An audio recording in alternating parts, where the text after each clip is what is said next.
So welcome back with another video. இது நம்மளுக்கு 4th video. இன்றைக்கி வந்து ட்ரேட் லாஸில் தான் புக் பண்ணியிருக்கணும். அது ப்ராஃபிட் ஆனதுக்கு ஒரு ரீசன் இருக்குது. ஆக்சுவலாக எஸ்எல் தான் அடிச்சிருக்கணும் இன்றைக்கி ட்ரேடு. அந்த எஸ் ஆகாமல் ப்ராஃபிட் ஆனதுக்கு ஒரு சின்ன ரீசன் இருக்குது. அது என்ன ரீசன் தெரிஞ்சுக்கோங்க, மேபி உங்களுக்கு ஹெல்ப் பண்ணலாம் அந்த ரீசன். இன்றைக்கி வந்து Sensex expiry Thursday. Sensex expiry அன்னைக்கு நிஃப்டிலையும் அந்த எஃபெக்ட் கண்டிப்பாக இருக்கும். வொலாட்டிலிட்டி மூவ் அதிகமாக இருக்கும். மேலேயும் கீழேயும் ப்ரைஸ் வந்து போயிட்டே இருக்கும். டக்குன்னு இறங்கிடும், டக்குன்னு ஏறும். என்ன ரீசன்னே உங்களுக்கு தெரியாது. அப்படி இருக்கும்போது மார்க்கெட்டில் ஃபோர்ஸ் பண்ணி ட்ரேட் எடுக்காதீங்க. இன்றைக்கி எனக்கு செட்டப்பில் நல்லா ட்ரேட் கிடச்சிது, அதனால் எடுத்தோம். பட் ஸ்டில் அது வந்து எஸ்எல்லுக்கு வந்துருச்சு கிட்டத்தட்ட. அது எஸ்எல்லுக்கு வரும்போது நான் ஏன் புக் பண்ணல அப்படின்னா, we have a confirmation that நான் ஆவரேஜ் பண்ணுறேன். ஒரு டைம் கிடச்சிது. ஸோ அங்கே ஆவரேஜ் பண்ணேன்.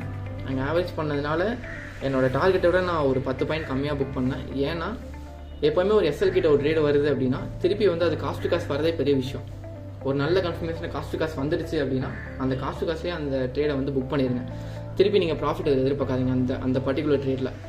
ஸோ அப்படி எதிர்பார்த்தீங்கன்னா அது வந்து திருப்பி அதே இடத்துல ரிஜெக்ட் ஆகி கீழே விழுகிறதுக்கு நிறைய வாய்ப்பு இருக்குது. ஸோ அப்படி பண்ணக்கூடாது.